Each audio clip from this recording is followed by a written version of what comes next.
नमस्कार, मी स्नेहल चौधरी. आपण पाहत आहात एलएस मराठी. पाहूयात काही महत्त्वाच्या घडामोडी. अखेर मतीन पटेलच्या घरावर चाललं बुलडोझर. आरोपी निदा खानला आश्रय देणाऱ्या नगरसेवकाच्या कार्यालयावर महापालिकेची कारवाई. भारतीय हवामान विभागाकडून उष्णतेचा अलर्ट जारी. भारतीय हवामान विभागाकडून मराठवाडा, मध्य महाराष्ट्र आणि विदर्भात उष्णतेच्या लाटेचा येलो अलर्ट जारी. जालना जिल्ह्यात 12 ते 15 मे पर्यंत येलो अलर्ट जारी. नागरिकांनी दुपारी 12 ते 3 दरम्यान अत्यावश्यक कामांशिवाय बाहेर पडणं टाळावं, प्रशासनाचं आवाहन. हिंगोलीत भूकंपाचे धक्के जाणवले. 3.6 रिश्टर स्केल तीव्रतेचा भूकंप.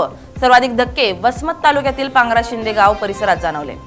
भारतीय रिझर्व्ह बँकेकडून मुंबईतील सर्वोदय कोऑपरेटिव्ह बँक लिमिटेडचे बँक परवाना रद्द.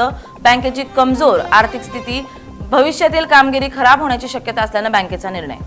बदलापूरच्या वांगनती बिल्डरनं नाल्यात भिंत बांधून नैसर्गिक ओढ्याचा प्रवाहच बदलला.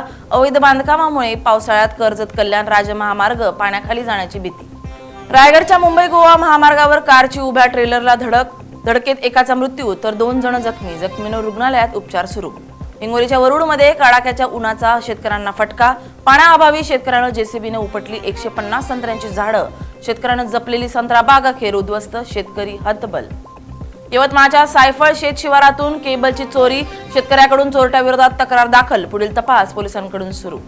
गुजरात टायटन्स विरुद्ध सनरायझर्स हैदराबाद प्लेऑफसाठी आज निर्णायक लढत. प्लेऑफसाठी दोन्ही संघ सज्ज. गुजरात की हैदराबाद, कोण मारणार बाजी? या होत्या काही महत्त्वाच्या घडामोडी. पाहत राहा एलएस मराठी.